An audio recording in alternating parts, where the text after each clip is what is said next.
Hello friends, welcome to stock money channel. इस video में हम जानने वाले हैं 8 ऐसी कंपनीज के बारे में जिनमें कभी भी करेक्शन आ जाए तो वो हमारे लिए एक अपॉर्चुनिटी है कि उस कंपनी में हम ज़्यादा से ज़्यादा शेयर्स को ऐड करें ताकि लॉन्ग टर्म में हमें बड़ा रिटर्न भी मिले, डिविडेंड भी मिले और बहुत शानदार हमारी वेल्थ क्रिएट हो। तो ऐसी ही 8 कंपनीज के बारे में आज हम डिस्कस करने वाले हैं, तो वीडियो को पूरा देखिएगा। और इन कंपनीज में आपको करना क्या है, बाय ऑन डिप्स करना है और प्रेजेंट लेवल पर भी इन कंपनीज में एंट्री कर सकते हैं। ऐसी ही कंपनी में आपको बताने वाला हूं। तो चैनल पर नए आए हैं तो चैनल को सब्सक्राइब कीजिएगा और बेल आइकन पर क्लिक कीजिएगा, जिससे आपको आने वाले वीडियो के नोटिफिकेशन सबसे पहले मिलेंगे। और निफ्टी के लेवल्स का अगर वीडियो देखना है आपको और किन रीजंस की वजह से निफ्टी में करेक्शन आया, तो अभी रिसेंटली मैंने वीडियो डाला है, उसको आप देख सकते हैं। तो स्टार्ट करते हैं आज के वीडियो को।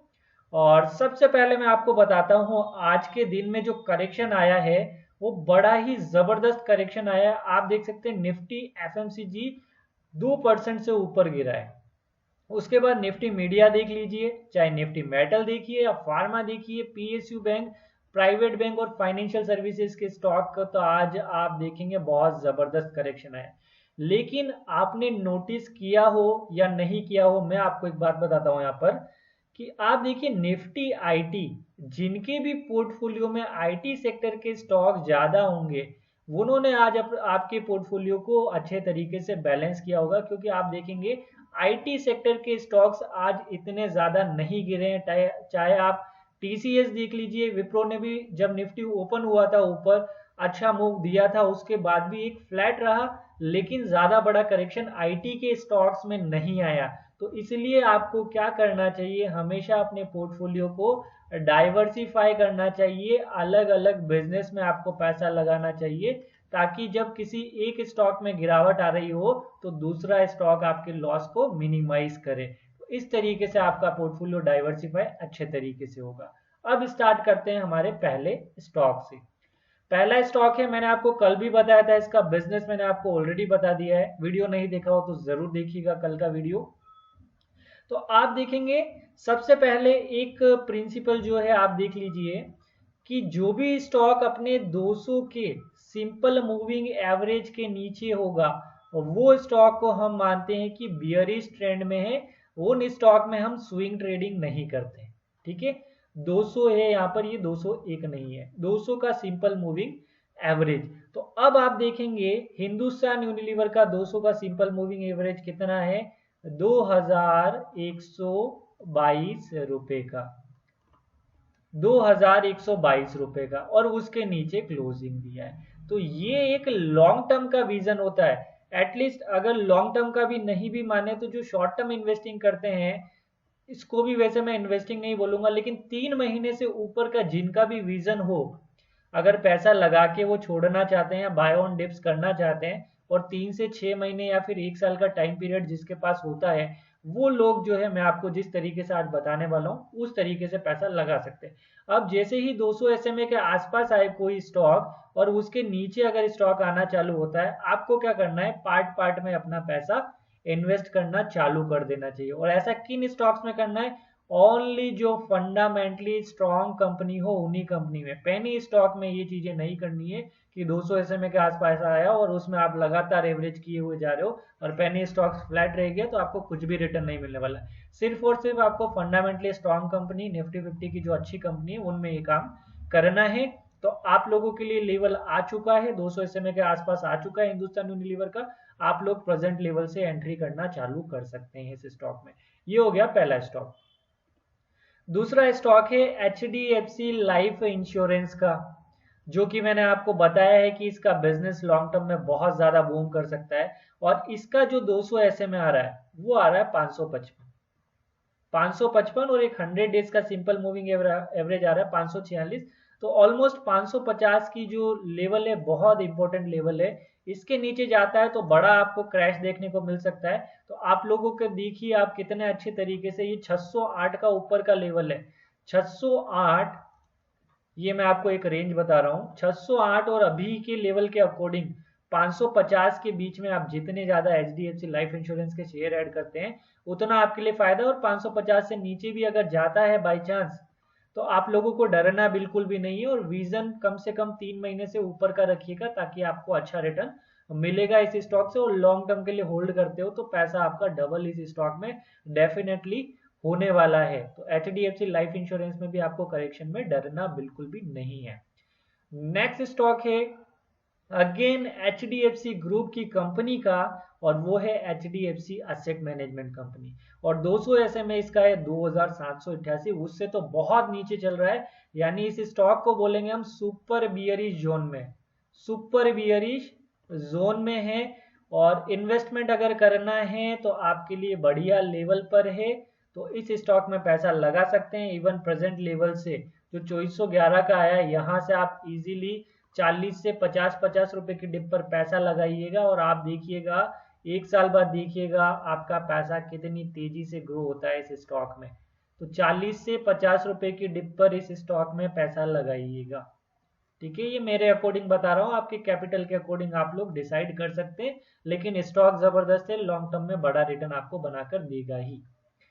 नेक्स्ट स्टॉक है बर्जर पेंट्स इंडिया लिमिटेड का, और आप देखेंगे एक ही कैंडल ने अभी देखें पिछले 9-10 दिन की कैंडल को खा गई है, और एक महीने का ट्रेंड जो था 542 का, उसके नीचे क्लोजिंग दी, हाई वॉल्यूम के साथ दी। तो इस स्टॉक में भी कहीं ना कहीं करेक्शन आ सकता है, और इस स्टॉक का भी लेवल बड़े ही सिंपल से हैं।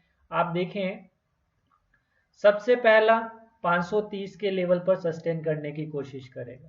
ठीक है, दूसरा लेवल ये मूविंग एवरेज के अकॉर्डिंग बता रहा हूं, दूसरा लेवल 512, और तीसरा लेवल 508 आ रहा है ना। तो ओवरऑल हम 500 रुपये मान लेते हैं। तो अब आप देख लो, आपके सामने ये रेंज निकल कर आ गई है। इस रेंज में जितने अच्छे स्टॉक्स ऐड करोगे उतना आपके लिए फायदा है, और इन स्टॉक्स में आपको कभी भी लॉस में नहीं निकलना है। विजन थोड़ा लंबा रखिएगा, लॉस में कभी भी मत निकलिएगा। ये कंपनी हमेशा आपको, अगर रह गए पेशेंस अगर रखा आपने और गिरावट में ऐड किया और होल्ड करके रखते हो, तो ये कंपनी हमेशा आपको पॉजिटिव में ही रिटर्न देगी। इन कंपनी में भी अगर आप लॉस बुक करते हो तो फिर स्टॉक मार्केट से पैसा कैसे बना पाओगे? तो आप खुद सोचिएगा अपने आप से, क्योंकि आप अच्छे बिजनेस में पैसा लगा रहे हैं।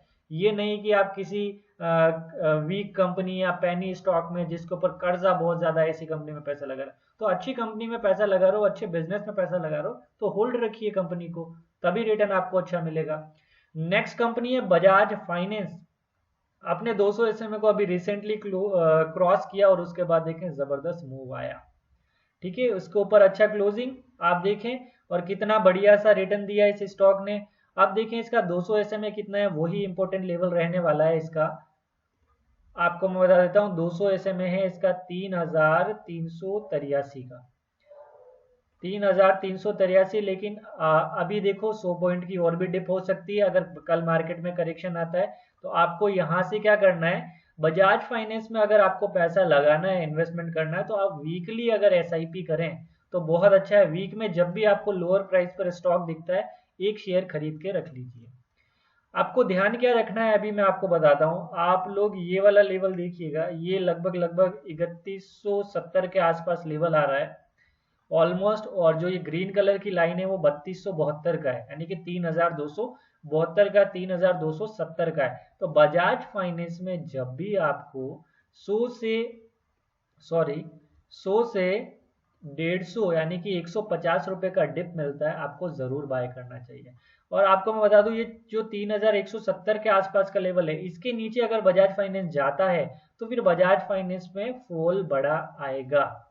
तो इसीलिए आपको अभी एक एक शेयर ही बाय करना है। ऐसा नहीं कि अभी गिर रहा है तो बड़ा बड़ा पैसा आप लगा दें, क्योंकि निफ्टी का पी अभी भी 30 है, ये याद रखिएगा। मार्केट में और बैड न्यूज आती है इंडिया चाइना से रिलेटेड, और GDP के डाटा का भी असर होने वाला है मार्केट पर। तो इसलिए बजाज फाइनेंस में एक से ज्यादा शेयर अभी बिल्कुल बाय मत कीजिएगा, डिप के साथ एक एक बाय करते रहिएगा। और जब इस रेंज में अगर बाय चांस आ जाता है 2700 के आसपास, तब आपको अपनी SIP की क्वांटिटी क्या कर देनी है, एक बाय कर रहे हैं तो 2 बाय करना, अगर पैसा बड़ा हो तो 3 भी बाय कर सकते हो। ठीक है, तब जाकर आपका एवरेजिंग अच्छा होगा। तो बजाज फाइनेंस में इस तरीके से पैसा आपको लगाना है अगर बड़ा पैसा बनाना हो। नेक्स्ट स्टॉक है IGL का। बहुत दिनों से मैं आपको बोल रहा हूं कि ये स्टॉक अपने बाइंग रेंज में, और अभी भी बाइंग रेंज में। इसका 200 का मूविंग एवरेज है 435 रुपए का, और नीचे की ये ब्लू कलर की लाइन देखिएगा, और ये है 385। तो आपके सामने सीधा सीधा एक रेंज है, मैं आपको बता देता हूँ। ये ऊपर का लेवल है 435, नीचे का लेवल है 385। इसके बीच में जितने ज़्यादा स्टॉक ऐड कर सकते हो आप ऐड कर लीजिए, बहुत ज़बरदस्त आपको रिटर्न मिलेगा। तो ये मैंने सीधा सा सिंपल सा करके आपको बता दिया।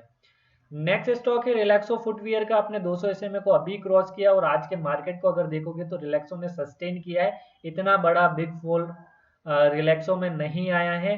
तो रिलैक्सो का अगर 200 SMA देखोगे तो 643 का आ रहा है, और रिलैक्सो का तो ऑलरेडी मैंने आपको बता दिया था कि 580 इसका मेजर सपोर्ट है।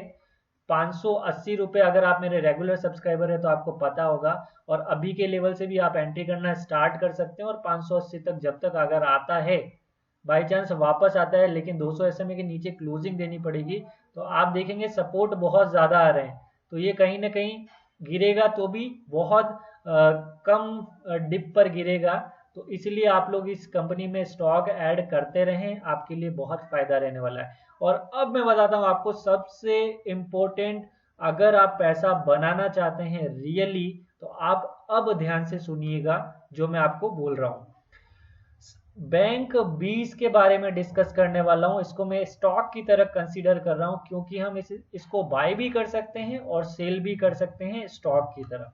और बैंक 20 जो बना होता है वो बना होता है आपका टॉप की आपकी जो PSU कंपनी है, या फिर प्राइवेट बैंक की HDFC बैंक, ICICI बैंक, इन टॉप 12 बैंक्स को मिलाकर बनता है आपका बैंक 20। और 200 का सिंपल मूविंग एवरेज कितना है? 254। और इससे नीचे अगर बैंक 20 है आपका, तो आपके लिए इन्वेस्टमेंट की जबरदस्त अपॉर्चुनिटी। अगर कल बाय चांस फॉल आता है और 233 रुपये पर बैंक 20 मिलता है आपको जरूर पोजीशन बनानी चाहिए। उसके बाद आपका 223, ठीक है, और वर्स्ट केस सिनारियो आपका 210 के आसपास।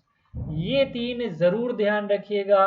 तो इन टॉप 12 बैंक में अगर करेक्शन आता है तो ये भी नीचे गिरता है, ठीक है। तो आप क्या कर रहे हैं, अगर बैंक 20 में पैसा लगा रहे हैं तो इसका मतलब 12 बैंक में एक साथ पैसा लगा रहे हैं, और बैंक 20 को आगे पीछे जो है लॉन्ग टर्म में बढ़ना ही है।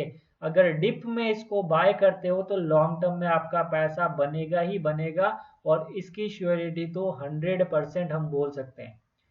क्योंकि क्या होता है, बैंक 20 है, बैंक 20 में तो अब 12 बैंक है। अगर 12 बैंक में से कोई खराब अगर परफॉर्मेंस करता है उसको बाहर निकाल दिया जाता है। तो आप क्या कर रहे हैं, एक इंडेक्स की तरह पैसा लगा रहे हैं, एक ETF में पैसा लगा रहे हैं, तो इसमें पैसा बनेगा ही बनेगा आपका लॉन्ग टर्म में। और बैंक 20 अभी तक 200 SMA से आप देखिए कितना हाई लगाया और नीचे चला गया। तो आप लोगों के पास पैसा अगर लगाना है तो बैंक 20 में जरूर लगाइएगा। एक साथ 12 बैंकों में आपका पैसा लगेगा और ये लॉन्ग टर्म में बढ़ेगा ही बढ़ेगा। तो आपको डिप में जरूर बाय करना चाहिए। तो ओवरऑल मैंने 8 स्टॉक जरूर बताए हैं आपको, 7 स्टॉक बताया और एक ETF बताया है। तो आपके लिए बहुत अच्छा है, लॉन्ग टर्म में अच्छा रिटर्न बनाकर देगी ये कंपनीज। तो आई होप आपको हमारा वीडियो अच्छा लगा होगा। अगर वीडियो अच्छा लगा हो तो लाइक करिएगा, चैनल को सब्सक्राइब कीजिएगा, बेल आइकन पर क्लिक कीजिएगा, जिससे आपको आने वाले वीडियो के नोटिफिकेशन सबसे पहले मिल सके। Thank you for watching this video.